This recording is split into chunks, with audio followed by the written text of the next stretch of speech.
আজকে যাদের বাড়িতে জামাই ষষ্ঠী রয়েছে সকাল থেকে আমি চারিদিকে অনেক শাক বাজানো, কাসর ঘন্টার আওয়াজ সব কি দৌড়চ্ছিল শুনলাম। এখন একটু চাটা না খেতে পারলে না রাত্রি ঘুম না হলে জানোই বলি আমি। আর একটা বিষয় হচ্ছে যেটা নতুন মেডিসিন চালু করা হয়েছিল সেই মেডিসিনের কারণে ওনার এরকম এতটা মানে মেডিসিনের এফেক্ট বলতে পারো, সেই কারণে।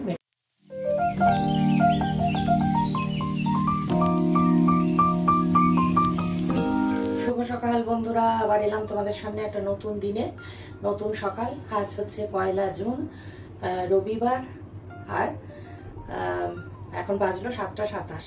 হ্যাপিওয়ালা সানডে। তার সঙ্গে সঙ্গে হচ্ছে আজকে ষষ্ঠী, জামাই ষষ্ঠী। তো ষষ্ঠীর অনেক অনেক শুভেচ্ছা সমস্ত ছেলে মেয়েদের, সকলকে অনেক ভালোবাসা। তো যাদের জামাই ষষ্ঠী তারা আজকে দারুণভাবে নিশ্চয়ই দিনটা কাটাচ্ছ সবাই। তো কেমন আছো বন্ধুরা? আশা করি সবাই সুস্থ আছো, ভালো আছো, আর যে যেখানে আছো ঈশ্বরের কৃপায় নিরাপদে আছো, মঙ্গলে আছো। তো আজকে যাদের বাড়িতে জামাই ষষ্ঠী রয়েছে সকাল থেকে আমি চারিদিকে অনেক শাক বাজানো, কাসর ঘন্টার আওয়াজ সব কি দৌড়চ্ছিল শুনলাম। তো যাদের বাড়িতে জামাই ষষ্ঠী রয়েছে তাদের তো আজকে দারুণ ব্যস্ততা, দারুণ মানে কাজকর্ম, রান্না বান্না। অনেকে আবার আজকাল রেস্তোরাঁতে থালি করে, আজকাল কত রকমের সে 18 পদের, 20 পদের, 22 পদের থালি হয় সব, সেই সব থালি ইয়ে করে। কারণ যে গরমটাও তো সবসময় আজকাল জামাইরাও বলে, যা শুনি আর কি, চারিদিকে দেখি আর কি। তো যে না কষ্ট করতে হবে না, তারপরেও করে শাশুড়ি মারা জামাইকে খাওয়ানোর জন্য তো করে, শ্বশুরমশাইরা বাজার করে। এটা চিরদিন চলে আসছে, এটা একটা দারুণ মানে সুন্দর ব্যাপার। একটা দিন সবাই ভালোভাবে কাটায়। তো যাদের জামাই ষষ্ঠী আছে তারা তো খুব ভালো করে কাটাবে আজকের দিনটা। আর আমার মতো যাদের কিছুই নেই, ঘরের মধ্যে বসে থাকা, তারা এইভাবেই কাটাবে, তারাও কাটাবে তাদের মতো করে। ভালো থেকো সবাই।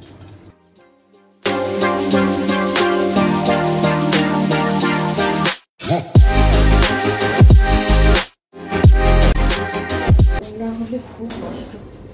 আজকে আবার বুকে তো ব্যথা হচ্ছে, বাঁ হাতে প্রচন্ড যন্ত্রণায় কাটতে। এত প্রেশার বেশি থাকলে না খুব মুশকিল,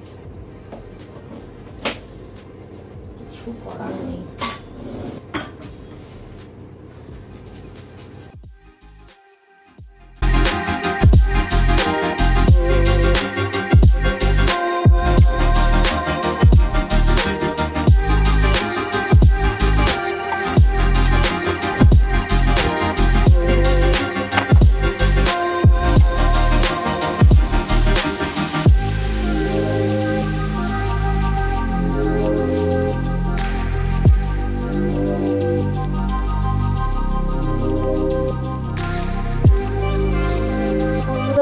এখন 12:25। এমনই সকাল থেকে, সকালের পর তোমাদের সঙ্গে আর আশাই হয়নি। ওই টুকুর কাজ করছি, এখানে জামা কাপড় ঢুকাচ্ছি, এখানে এই করছি, এইসব করে করে বেশিক্ষণ করতেও পারি না, যা অবস্থা। আর এই বললাম না, বাঁ দিক থেকে খুব ব্যথা হচ্ছে, বুকটাও চাপ ধরে আছে, ব্যথা হচ্ছে। তো এই এখন ভাত বসাবো, বুঝলে, ভাত বসাবো। আজকে আর এবেলা আমি ডালিয়া করছি না, আলাদা করে ডালিয়া রাত্রিরে করবো ডালিয়া। আমার স্কুল জীবনের বান্ধবী ফোন করেছিল, সে আমার নেম সেট, মানে একই ছিলাম, নাম একই, টাইটেল ছিল আর কি। এখন বিয়ের পর টাইটেলটা দুজনেরই আলাদা হয়েছে। আরে পড়িস না রে বাবা, দুজনেরই আলাদা হয়েছে, কিন্তু আমাদের এক নাম এক টাইটেল। মাধ্যমিকের সময় কি জানি কি, দেখো এটিএম কার্ড বলতে যাচ্ছি, দেখছো কি আর বলবো, অ্যাডমিট কার্ড এসেছিল সুদেষ্ণা ভট্টাচার্য 1, সুদেষ্ণা ভট্টাচার্য 2 এই বলে, সেম নামে। এখন টাইটেল আলাদা হয়েছে। তো খুব ভালো মেয়ে, ফিজিক্সের পড়ায়ও, বাড়িতে টিউশন করে, প্রচুর পড়ায়। তো তাই ফোন করেছিল, মাঝে মাঝে করে, অনেকদিন পর। ভালো লাগে স্কুলের বন্ধুদের সঙ্গে কথা বলতে বলতে।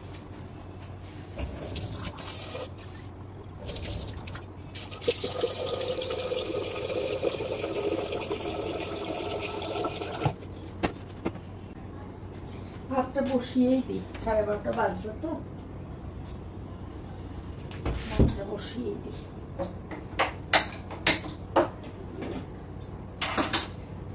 তো এই স্কুল জীবনের বান্ধবীরা ফোন করলে খুব ভালো লাগে, একটা আলাদাই। তাই আজকে জামাই ষষ্ঠী, আজকে তাই ভাবছিলাম আমার তো জামাই ষষ্ঠী কোনোদিনই হয়নি আর কি, কারণ আমার তো বলেইছি তোমাদের, মা তো ছিলেন না, আগেই মা তো চলে গেছিলেন, যে কারণে বিয়ের পরে জামাই ষষ্ঠী হয়নি। প্রথমবার জামাই ষষ্ঠীটা আমি আগের দিন চলে গিয়ে বাবার কাছে অনেক কিছু রান্না করা, প্রচুর মাটন, পটলের দোরমা, আরও অনেক কিছু, এখন আর সব মনেও নেই, যে দুটো মনে আছে সেই দুটো বললাম। ও আর পটলের দোরমা আর আলাদা করে চিংড়ির মালাইকারি, মাটন আর আর আর আলু ভাজা, মুগের ডাল, বোধহয় মুগের এক অন্য রকমের করতাম, মুগ মোহন, আলাদা এর ডাল আর কি, একটু বেশ জুট করে।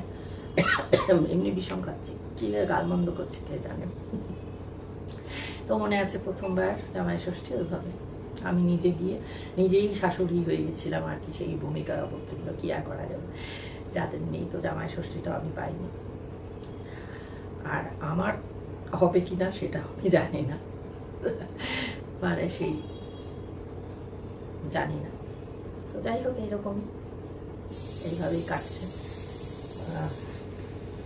ভাতটা করি, খাবার আসবে, চান করতে যাই, স্নান করে পুজোটা সেরে নিই, নিয়ে তারপর খাবার আসতে দেরি আছে, প্রায় 1:45-2টোর সময় দেয়। বৌদিরা নেই এখন, কলকাতায় গেছেন, তো আরও আমাকে একা দেয়া।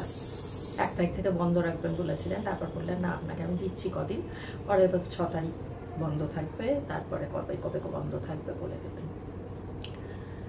তো চলো, গরমটা প্রচণ্ড প্রচণ্ড কষ্ট হচ্ছে গরমে, মানে পারার মতো না। একটু একটু করছি, এদিক ওদিক কাজ করছি, আবার গিয়ে বসে পড়ছি। এসি চালাচ্ছে না, যদিও পল্লবী এলে তো কাজে, এবার দরজা বন্ধ থাকলে বেল দিলে শোনা যায় না। তো এই আপাতত এখন আর কেউ আসার নেই, খাবারটা আসবে শুধু। আর মেয়েটি, এর নাম তাপসী, যে রাতে থাকছে, ও মেয়েটি আসবে, ও 7টার মধ্যে ঢুকে যায়, ব্যাস। এই চলো, এই হলো সমাচার এখনকার মতো। আপাতত যাই, ঘরে যাই, মাথায় দিই তেল দিই, তেল শুষে নেয়, মনে হয় কি কিচ্ছু নয়, কসকস করছে চুল, মানে এত শুষে নিচ্ছে, এত পিঠের মাথা এখানে গরম তালু, তাও তেল দেবো, দিয়ে স্নান করবো, করে পুজোটা ছেড়ে দিই চটপট। চলো যাই।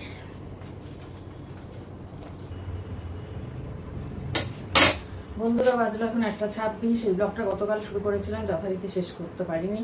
কি অবস্থা দেখো, আজকে বেলা হয়েছে উঠে কোনো রকমে উঠে তাকে রেডি করে স্কুল পাঠানো, আজ থেকে স্কুল শুরু, তো সেই কারণে।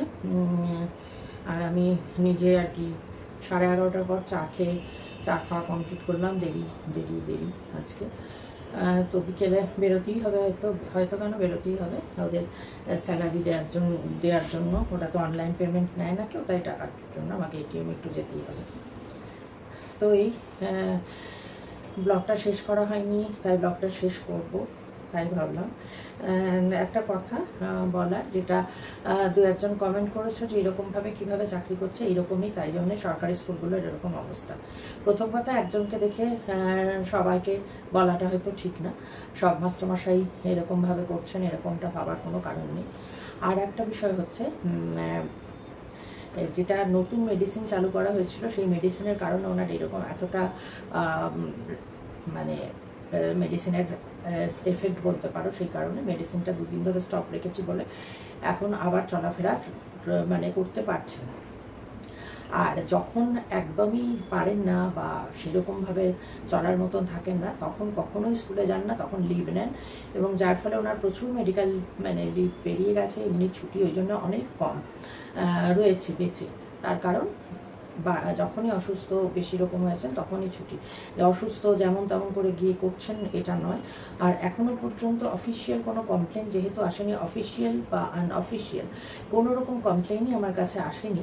যেহেতু উনি তো আগেও বলেছি মোবাইল ইউজ করতে পারেন না, সেহেতু ওনার সমস্ত ওনার স্কুলের সংক্রান্ত যে মানে গ্রুপ সেখানে আমাকেই অ্যাড করা রয়েছে, যেহেতু আমার মোবাইল আছে বলে ইনফরমেশন ওখানেই আসে, বা আমার মোবাইল নাম্বার সব জায়গায় দেওয়া রয়েছে। তো যদি সেই রকম সিচুয়েশন হয় বা হতো এতদিনে, তাহলে নিশ্চয়ই হায়ার অথরিটি ইনফর্ম করতেন, জানাতেন এবং বলতেন যে যাতে মানে উনি না যান বা উনি সার্ভিসটা কন্টিনিউ না করেন। তো এখনো পর্যন্ত যেহেতু কোনো রকম অফিসিয়ালি বা আনঅফিসিয়ালি কোনো রকম মানে আমার কাছে কোনো রকম তথ্য নেই, তো সেই কারণেই করছেন। এবার যতদিন পারবেন করবেন। হ্যাঁ, অবশ্যই এরকম নয় যে পারছেন না ক্লাস নিতে পারবেন, পারছেন না যাচ্ছেন চলে আসছেন, না যাচ্ছেন চলে আসছেন এটা হয় না। যখন স্কুল পুরো দমে চলে তখন সেই বাড়ি আস্তে আস্তে বিকেল 5টা পার হয়েই যায়। আর না করতে পারলে নিশ্চয়ই এতদিন ধরে যদি উনি ঠিকভাবে কোশ্চেন না করতে পারতেন, খাতা না দেখতে পারতেন, তাহলে তো অবশ্যই একটা কমপ্লেন হতো না যে he is inefficient to check the answer sheets or not, question করতে তিনি পারছেন না, তিনি এফিশিয়েন্ট নন, হচ্ছে না, অতএব তাকে মানে বন্ধ করা, যে তার করা যাবে না, আমাদের হচ্ছে। তো এরকম এখনো পর্যন্ত হয়নি। যেটা একটা হয়েছে সেটা হচ্ছে মাধ্যমিক এবং উচ্চ মাধ্যমিকের খাতা যেটা দেখতেন সেটা বেশ কয়েক বছর হলো বন্ধ করে দিয়েছেন ডিউ টু হিস হেলথ মানে ইস্যুস। এই কারণে মাধ্যমিক উচ্চ মাধ্যমিক বন্ধ করে দিয়েছেন। এবং প্রত্যেক বছরই মাধ্যমিকের পরীক্ষার আগে এবং উচ্চ মাধ্যমিক পরীক্ষার আগে ওনার হায়ার অথরিটিকে চিঠি দিয়ে জানান যে I am not able to check the answer sheets. তো উনি সেটা জানিয়ে দেন, যার ফলে তখন আবার নাম পাঠিয়ে দেয়, যাতে ওনার নাম না আসে সেইভাবেই করেন। লাস্ট করার পরেও আপনার মানে তোমাদের বলি গত বছরের আগের বছর 2024, হ্যাঁ এবছর গত বছর না 2000, হ্যাঁ গত বছর 2024 ওরকম আগে জানানোর পরও কিন্তু খাতা এসেছিল। খাতা তো ডিরেক্ট তো আর বাড়িতে আসে না, হেড এক্সামিনার যিনি থাকেন তার কাছে এসেছিল। হেড এক্সামিনারের গিয়ে জানানো হয়েছিল, তখন উনি ফোন করেছিলেন, হেড এক্সামিনার বাড়িতে চলে গেছিলেন দেখা করতে, যে মানে এটা করতে যে আমি I am not able to check the answer sheets Madhyamik. তো ওখানে গিয়ে হেড এক্সামিনার যিনি ছিলেন তিনি হচ্ছেন ওনার ছাত্র, এবং উনি ওখানে গিয়ে বলেন যেমনভাবে যে আমাকে প্লিজ যেন না দেওয়া হয়। উনি তো চিনতে পারেননি, স্বাভাবিক, এত স্টুডেন্ট বেরোয় সেটা ওনার পক্ষে মনে রাখা সম্ভব নয়। তো তখন যিনি হেড এক্সামিনার তিনি জানান যে স্যার আমাকে এভাবে বলবেন না, আমি তো আপনার ছাত্র, আপনি স্কুলে আমাকে তো পড়িয়েইছেন, তারপরে আপনি আমাকে অনেক অসুবিধায় বই দিয়ে করে অনেকভাবে হেল্প করেছেন। তো তো এবছর উনি ডিরেক্ট হেড এক্সামিনারকেই ফোন করেছিলেন যে আমি তো পারবো না। সেটা বললো না স্যার, আমি দেখে নিচ্ছি, আপনাকে চিন্তা করতে হবে না। এবার যখন উনি জানেন যে এটা আমার দ্বারা হবে না, কখনো সেগুলো যে ছেলে খেলা চলো করছি না, ওই জন্যে মাধ্যমিক উচ্চ মাধ্যমিকের খাতা দেখেন না। স্কুলেরটা উনি পাচ্ছেন, সেই কনফিডেন্সটা ওনার আছে, এবং স্কুলেরও হায়ার অথরিটিরও রয়েছে, বা ওনার কলিগসদের বা স্টুডেন্টদের রয়েছে বলে কেউ এখনো পর্যন্ত কোনো অবজেকশন জানায়নি। অবজেকশন জানালে যদি বলা হয় নিশ্চয়ই করবেন না, নিশ্চয়ই দেখবেন না, এখনও ক্লাস নেন। তোমরা বলো বাড়িতে এরকম কীভাবে ক্লাস নেন? বিষয়টা হচ্ছে বাড়িতে উনি একটু চিরদিনই প্যাম্পার্ড হতে পছন্দ করেন, মানে ওনাকে নিয়েই সবাই ব্যস্ত থাকুক, ওনাকেই মানে প্রায়োরিটি দিক সব সময়, যেটা উনি এমন করেছেন এবং আমার কাছ থেকে পেয়েছেন বলেই এটা করে এসছেন। বাকিরা তো কেউ প্রায়োরিটি দেয় না, যে আমি দিই যেহেতু, তো বাড়িতেই এটা উনি করেন। বাইরে গিয়ে এখন কি মনে হচ্ছে শুয়ে আছেন? না, ক্লাস করছেন ঠিকই। এবং যদি আবারও বলছি, না পারলে স্টুডেন্টরা কমপ্লেন করবে, দিনের পর দিন যদি ক্লাস কেউ না করে বা চলে আসে, হায়ার অথরিটিও এর এগেনস্টে কোনো স্টেপ নেবে। জানা কথা, যতই সরকারি চাকরি হোক সব কিছুর একটা তো নিয়ম থাকে, তাই না? সব কিছুর একটা নিয়ম থাকে। যদি না হয় সেক্ষেত্রে নিশ্চয়ই বলা হবে যে আপনি ছুটি নিন অনির্দিষ্টকাল, যতদিন আপনার ছুটি আছে, এবং তারপর ইউ মে গিভ আপ, মানে আপনি সার্ভিসটা ব্রেক করতে পারেন, কন্টিনিউ আর আপনার করতে হবে না। ছুটি যতদিন পাচ্ছেন করুন, তার নিয়ে থাকুন, তারপরে বন্ধ করুন, এটা বলতো।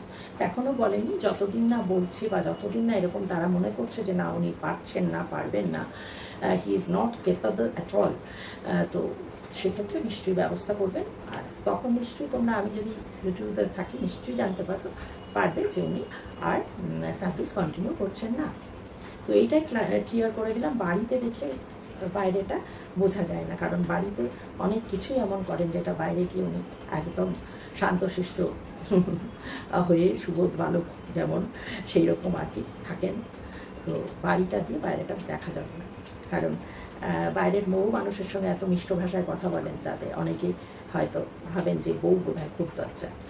তো সেই জন্য মানুষের বাড়ির রূপ দেখে বাইরের রূপ, ওনার ক্ষেত্রে বলছে, আমার মতো মানুষ ঘরেও যা বাইরে, তো আমরা জীবনে পাল্টাতে পারিনি, নিজেকে দুরকম দেখাতে পারিনি, তাই জন্যই এরকম অবস্থা, এভাবে তোমাদের সামনে আসে। তো চলো, এইটুকু ক্লিয়ার করা ছিল, বলে দিলাম। ওনাকে ডিফেন্ড করাও না, কিছু না, যেটা বাস্তব সেটাই বললাম। আর ওনাকে জাজ করতে গিয়ে অন্য মাস্টারমশাইদের জাজ করে ফেলো না। সরকারি স্কুলের মাস্টারমশাইরা যথেষ্ট ভালোভাবেই পড়ান, একজন দুজনের জন্য সবাইকে করা উচিত না। আর ওনার ক্ষেত্রে বললাম, উনি যদি তাই করতেন, ঠিক করে না নিতেন, তাহলে নিশ্চয়ই ব্যবস্থা নিত হায়ার অথরিটি। এখনও অবধি নেয়নি, ইন ফিউচার যদি নেয় নিশ্চয়ই কন্টিনিউ করবেন না, যদি না পারেন উনি নিজেই ছেড়ে দেবেন। তো এটাই। তো যদি তোমাদের মনে হয় ঠিক কি দেখে, ব্লগটা লাইক করো, কমেন্ট করো, আর চ্যানেলটা সাবস্ক্রাইব করো প্লিজ। এসো, আর খুব অল্প আছে, অল্প সাবস্ক্রিপশন, সেটা হলে আমার 6000-এর পরিবার হয়ে যায়। পরিবারটা একটু বড় হলে ভালো লাগে। তো ঠিক আছে বন্ধুরা, আজকের মতন বিদায় নিচ্ছি। দেখা হচ্ছে খুব শীঘ্রই নতুন একটা ব্লগের সঙ্গে। ততক্ষণ সবাই খুব খুব ভালো থেকো, সুস্থ থেকো, নিরাপদে।